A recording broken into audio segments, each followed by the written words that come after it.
spot. Welcome to Mash on This, Mashable's daily culture and entertainment show that gives you tomorrow's biggest news stories today. I'm your host, Rosanna Scotto, with disgusting nail beds, also known as Dory Greenberg. On Mash on This, we give you a quick rundown of what we think is the best the internet has to offer. So be sure to tell us what you think in the comments, and we'll get to them at the end of the show. Now, if you don't mind, let's get into it. The internet can be a dark, scary place. It's sort of like a creepy old cemetery, except nothing dies there and things crawl back out of the virtual ground to haunt you. And nobody is exempt from the internet's unforgiving wrath, and that includes you, Mr. President.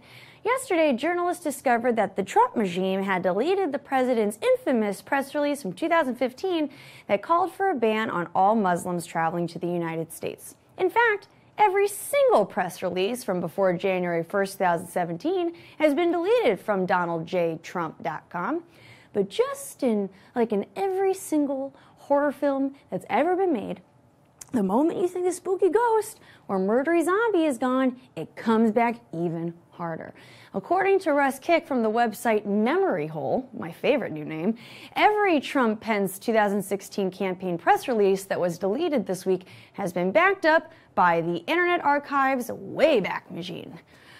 So, while the people in the White House thought they were never going to see those damning press releases ever again, they clearly had another thing coming.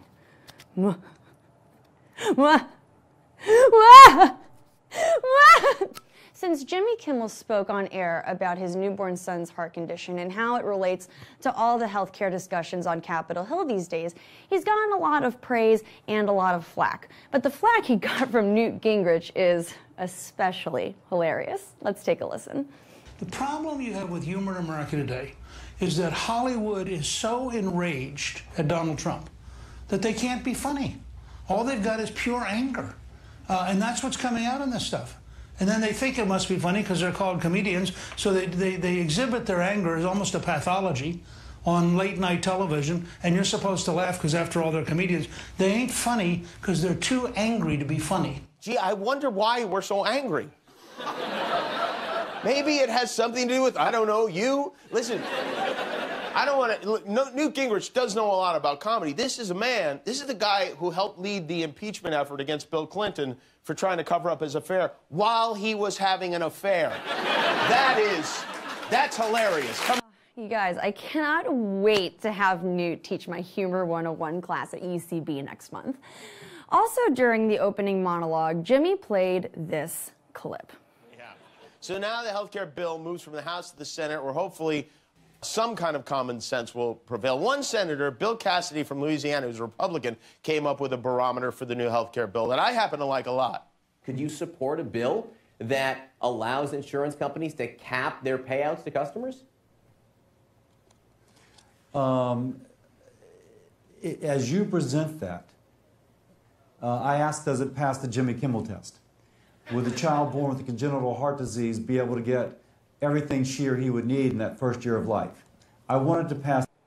Yeah, that's a Republican talking about Jimmy Kimmel in a positive way.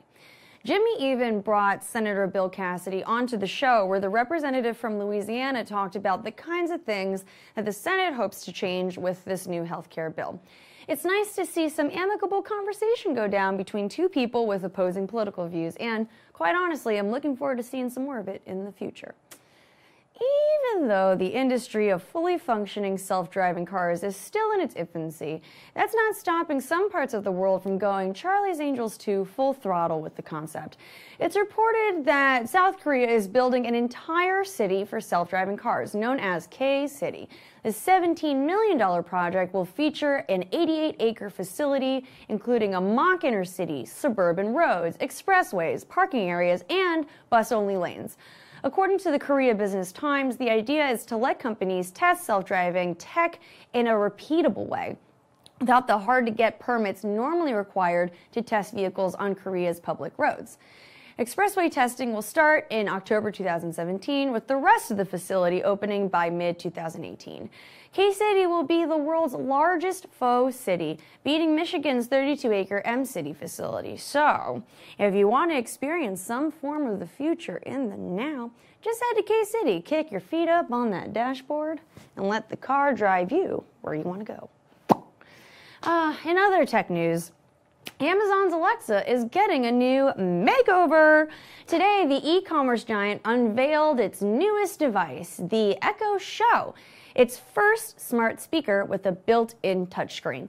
The Show's 7-inch screen can be used to voice shop, watch videos, see weather forecasts, and check baby monitor and security camera feeds. There's also a free voice call feature allowing anyone with the Alexa app to call or message anyone else with a supported Echo device. The new messaging service includes a feature called Drop In, designed to let people connect more easily with close friends and family members who also have an Echo Show. Sounds exclusive. The device, which comes in black or white, is priced at $230 and will be released in the US on June 28th. And since pre-orders are starting today, are any of y'all watching going to get the Echo Show, like, in the next hour or so? I don't know. Chime in the comments. Let us know what you're doing. Right. You know what this country is missing? More reality competition shows. No, scratch that. Reboots of reality competition shows, especially the ones that have clearly run their course. And that's why American Idol is coming back. Sure, it already ended after running for 15 long seasons, but clearly The Voice and America's Got Talent aren't cutting the mustard for you people. That's why ABC is giving American Idol another chance with the new 2017 to 2018 season. Obviously, this show will never die.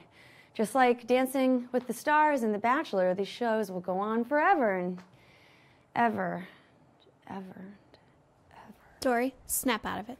Okay. Thank you, Sarah. Judges and a host will be announced at a later date, but unless Mariah Carey and Nicki Minaj are judges, we don't care, really.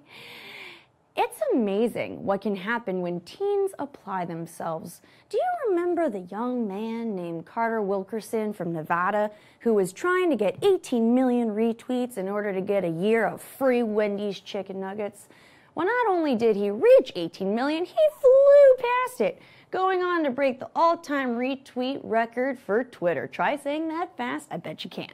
He successfully dethroned Ellen DeGeneres' celeb stack tweet from the 2014 Oscars, nabbing over 3.4 million retweets, and specifically over 1,000 more than Ellen's post. Because of this, Twitter showered Wilkerson with Twitter-specific gifts, such as making him Twitter verified and creating a custom hashtag with emoji for the cause. They even included Wilkerson's tweet in Twitter's Q1 shareholder letter because if youths are good for anything, they're good for making companies look awesome. To top it all off, Wendy's donated $100,000 to the Dave Thomas Foundation for adoption. And since Wilkerson met his goal, no word yet on exactly how many nugs the kid is getting out of this, but we will hoping that he shares some with us. Nom nom.